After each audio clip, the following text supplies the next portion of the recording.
네, 안녕하세요. 김주한이라고 합니다. 저는 PPT를 간단하게 준비해왔는데요.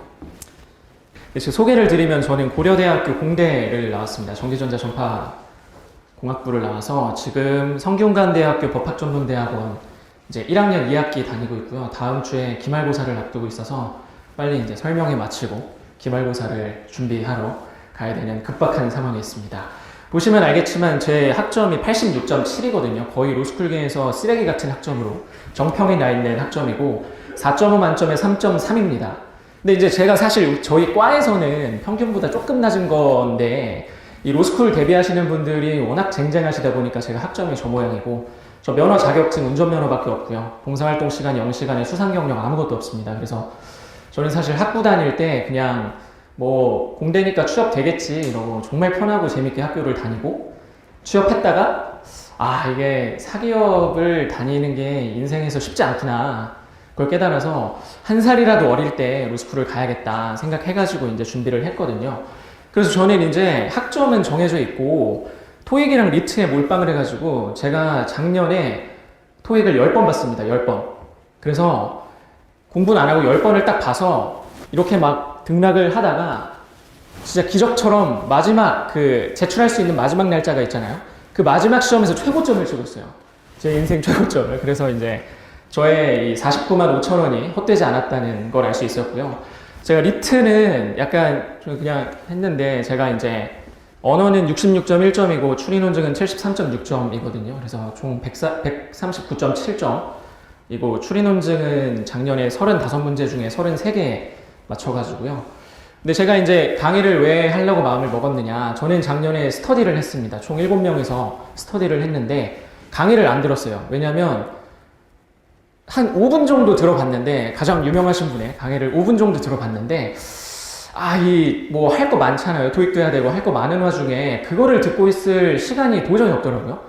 그래서 효율적이지 않다는 생각이 들어가지고 스터디만 했습니다. 근데 그러면서 서로 이제 문제 풀어주는 과정이 많았는데 그때 이제 좀 재밌더라고요. 문제 풀어주고 같이 스터디원들하고 얘기하는 게 재밌어가지고 나중에 기회되면 강의를 해야겠다 해서 저는 사실 변호사 시험 본 다음에 강의를 하려고 그랬는데 이렇게 이 좋은 학원에서 강의를 할 기회를 얻게 돼가지고 지금 좀 학교 다니면서 일단 병행을 해볼까 생각을 하고 있습니다. 그래서 이제 뭐 학점 굉장히 낮고 제가 나이가 이제 좀 그래도 많은 편인데 가군다군 모두 최종 합격을 해가지고요. 지금 잘 다니고 있습니다. 이거는 이제 출제 기본 방향인데 제가 여기서 강조하고 싶은 거는 특정 전공 뭐 이런 거 중요하지 않다. 근데 이게 이제 이거 보면 사람들이 저건 뭐 그냥 하는 말이고 실제는 안 그렇겠지 생각하실 수도 있지만 저는 요게 지켜지고 있다고 믿고 있는 사람입니다. 그래서 이거는 이제 시간 관계상 일단 넘어가도록 하겠습니다. 이게 중요한데요. 제가 직접 아는 저랑 친한 사람 중에 무려 2명이 지난 여름에 2018년 7월에 리트 검토위원으로 갔다 왔습니다. 리트 출제하기 직전에 일주일간 합숙을 하면서 출제진과 함께 합숙하면서 저기 한화 리조트에서 같이 검토를 했고 제가 이 설명회를 준비하기 위해 그 두 분에게 커피를 사드리면서 얘기를 막 받아 적었는데요.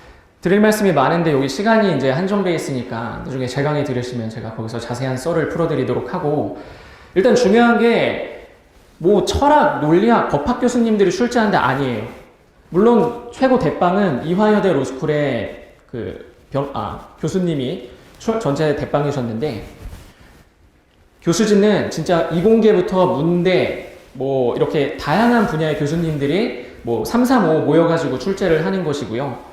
그 다음에 2주 전부터 합숙하면서 그때 문제 출제를 하고 참고도서가 굉장히 중요하죠. 그때 논리학 책 보냐? 아닙니다. 진짜 뭐 일반 화학책부터 다양한 전공 분야의 책들을 보면서 다양한 전공 분야의 교수님들이 보면서 문제를 출제한다고 해요. 그렇기 때문에 뭐 일부 분들이 말씀하시는 것처럼 뭐 법학, 논리학, 철학 제 생각에는 중요하지 않습니다. 그리고 뒤에서 이제 추리논증이 왜 어렵느냐에 대해서 말씀을 드리면 뭐 논리학이 필요할까? 전문 분야에 대한 지식이 필요할까? 있으면 당연히 좋습니다. 있으면 당연히 좋은데 저거를 현실적으로 지금부터 내년 7월까지 약 8개월간의 시간 동안 내가 저거를 정복할 수 있느냐? 못한다 라는 것이 저의 생각입니다. 할 게 굉장히 많거든요. 그리고 저를 포함해서 제 주변에 이제 뭐 사실 제 주변 얘기라서 성급하게 일반화하기는 어렵지만 따로 논리학 공부하고 뭐 전문 지식 가진 사람 별로 없습니다. 그냥 대부분의 공통점이 뭐 강의를 들은 사람도 있고 안 들은 사람도 있는데 기출 문제를 철저히 분석하고 연습했다는 게 공통점이고요. 뭐 그냥 제 개인적인 생각으로는 진짜 가벼운 교양서 수준의 논리학 책을 읽는다든가, 저는 초등학생 때 논리학 놀자라는 책을 읽었던 기억이 나는데, 그리고 이제 중고등학교 수학에 나오는 귀류법, 집합명제, 경우의 수, 확률 통계, 저는 이런 거 공부하는 건 굉장히 도움된다고 생각해요. 작년에 스터디할 때 이 문과 출신 친구들이 저거를 해서 손을 놓은 지 막 4년, 5년이 돼버리니까 제가 이제 막 명제 막 이렇게 풀어주는데 이해를 못 하더라고요. 그래서 이제 저 정도는 해야 할 필요가 있다고 생각하는데, 예, 일단 그래서 원리들을 따로 공부해야 하는가 해서 이제 제가 전 질문에서 대략 말씀을 드렸죠. 우리의 시간과 돈이 매우 매우 중요하기 때문에 저는 가장 효율적인 방법으로 수강을 하셔야 된다 생각을 하고요. 저 또한 현재 학생이고 저도 이제 변시 붙어야 되거든요. 그래서 저 또한 가장 효율적으로 강의를 하려고 하고 있습니다. 절대 쓸데없는 강의를 여러분들을 위해서도 안 하겠지만 저를 위해서도 할 수가 없어요. 그래가지고 네, 효율적으로 할 생각이고요. 기출문제만 공부해도 충분할까? 여러분 막상 해보시면 시간 부족합니다. 지금 예비시험 더하기 11개년 기출, 올해 18년에 실시한 게 11년 기출이죠. 거기다가 피셋이 왕창 쌓여있기 때문에 저는 저것들을 제대로 분석하고 연습하고 반복해서 풀고, 저는 오답노트 만들었거든요. 그래서 오답노트 만드는 게 굉장히 시간이 오래 걸려요. 그러고 나서 만약에 시간이 남으면 그때는 뭐 학점관리, 영어 공부, 자기소개서, 면접, 독서 이런 거 하는 게 훨씬 더 도움이 된다고 생각하고요.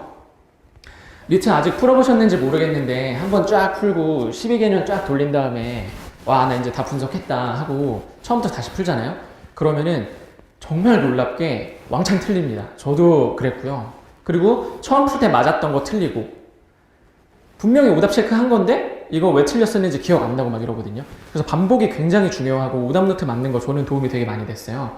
그리고 독서에 대해서 한 번만 말씀드리면, 저는 이제 철학이나 예술 쪽 지문이 너무 읽기가 불편하더라고요. 제가 막 못 푼다 이런 느낌보다는 너무 거부감이 들어서 그걸 극복하기 위해서 진모 씨가 쓴 그 미학 오디세이라는 책을 3권을 읽었거든요. 근데 그걸 읽어서 내가 뭐 정답률이 올라갔다 이렇게 말씀드리긴 어렵지만, 적어도 그걸 3권 읽고 이제 리트를 푸니까 거부감이 줄어들고 지문을 읽는 데 소요되는 시간이 좀 단축된 것 같아요. 그래서 도움이 됐던 것 같습니다. 그래서 뭐 예를 들어 뭐 과학 지문이 약하다 하시면 과학 교양서 정도 읽는 거 도움 될 거라고 생각하고요.